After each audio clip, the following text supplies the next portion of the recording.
Reading is a human right. It's a civil rights issue. Without the capability of reading, you are not going to go anywhere positive anytime soon. Everyone needs to learn how to read, and reading is not something that's natural. Children need to be taught how to read, and that's not necessarily happening in all classrooms. I am Sandra Bermudez, the CEO and founder of the Lucy Project. We teach struggling readers how to read, and we teach teachers how to teach better with a strong focus on underserved communities. I had the honor of adopting my daughter when she was 3 months old, and she was a happy and healthy baby. Unfortunately, when it was time to read, she really struggled with reading, and we didn't know what was off. We didn't know what to do. And after a very long time of knocking on every door, we realized she was severely dyslexic. We were told that when we were talking about our daughter, that not everyone had to go to college. And that just saddened me. And that's when I realized there are not many services. Our children are not being taken care in schools. So I decided to start a nonprofit to help kids like my daughter.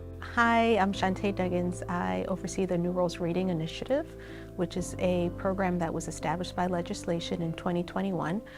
It's an at-home literacy program. The idea is to provide free books and resources to eligible students and their caregivers across the state of Florida to really bolster their literacy skills, help to develop their reading confidence, and to develop that lifelong love of reading. We mail books October through June of the school year, completely free to eligible students. Reading, they say, is dreaming with your eyes open. And if students can read, they really have the ability to dream. My name's Heather Manley. I'm the Director of Certification with the Institute of Multisensory Education, otherwise known as IMSE. We are a company that provides professional development to teachers all over the world. You says, You says, What's different about us is we are all teachers. So we're teachers helping teachers, and we're all been in that position where we had students that are struggling with literacy, and we want to do everything we can to try to support them. O says, In Florida, we've trained over 4,000 teachers, and we hope that number keeps increasing. We thought everything was fine, but knowing what I know now, there were some things that I should have paid attention to that I know now are early indicators for children that struggle with learning disabilities, in particular dyslexia. She struggled to learn nursery rhymes. She could not rhyme. She would mispronounce words. Instead of saying spaghetti, she would say paschetti. And everyone thought, that's so cute. But when you have a pattern of missed patterns, it is pointing usually to a problem. She struggled to learn her ABCs, just to learn the alphabet. Learning the difference between right versus left was also very hard for her.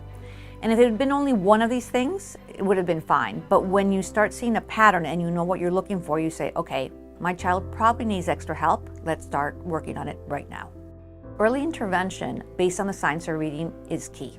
So the science of reading is a vast body of scientific research that's been compiled over decades. What the science of reading really will guide us and tells us what's important from 0 to 5 is, first of all, background knowledge and vocabulary. And the good news is we get that as parents by doing some really fun, amazing things with our children that they're going to love. The key skills are oral language, so being able to speak and understand, what's spoken. Alphabet knowledge, so knowing the letters, the shapes, the sounds of letters, and then phonological awareness. And that's all about listening, so being able to manipulate the sounds in spoken language. And research tells us that the most important aspect of phonological awareness, which is really an umbrella term, is phonemic awareness. And so the phonemes are like the smallest unit of sound in our spoken language. So being able to distinguish the difference between C says K and M says M, and so cat and mat are different words. And so just having kids play with words and play with language so they can manipulate those sounds really set the foundation for them to be strong readers and writers.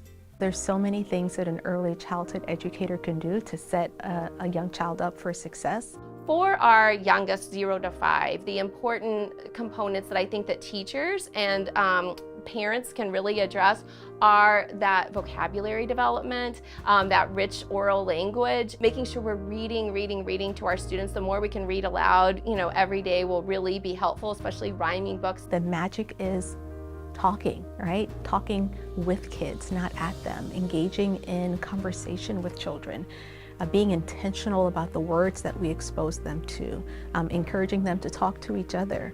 And so very simply, even with our babies who are in our care, being able to model language for them. So I am, putting the blocks back on the shelf, and I'm picking up the blue block and then the red block, and so being able to model language for even our youngest children, and then creating opportunities for kids to explore and learn new words. And so if a child knows the word happy, being able to introduce them to more sophisticated vocabulary. So maybe they're joyful, or maybe they're ecstatic. And so being intentional about finding those opportunities to model language for kids. It's very much a back and forth, right? A serve and return. So you say something, I'll say something back. I'll extend what you say. I'll ask an open-ended question and encourage you to say more, right? So reading comprehension is a product of decoding and language comprehension. And so the key there is that it's important for kids to know how to decode a word, and also to have that background knowledge so they can access the text. And so those are things that, again, thinking about this as an entire ecosystem that educators, that families, that caregivers can do to support the child even before they begin formal schooling. Even from when they're newborn babies, the more we talk to them, we can tell them about our day, talk about, what we're going to do, tell stories of our past. They're listening, they're developing, they're putting language together. As they get older, taking them outdoors in nature, speaking in complete sentences, describing what we see, letting them talk to us in complete sentences. Dyslexia screeners are not mandated by the Florida Department of Education. They should be in every classroom starting in pre-K, and they should be done 3 times a year. That way we can easily identify a child. It is not expensive, it is not time consuming, but it is necessary, needed, wanted, and it's a must. I look at my daughter, she only started receiving intervention in first grade, late first grade, and it took us all the way up to 5th grade to remediate her. Had we started in pre-K, had she been getting good intervention in pre-K and kindergarten, her life might have been a bit easier. It didn't have to be that hard, and it didn't have to be that expensive. There's not enough of us. That's why it's so important to try to affect change at systems level. The universal screener, well-trained teachers that teach with fidelity would be a game changer for our state.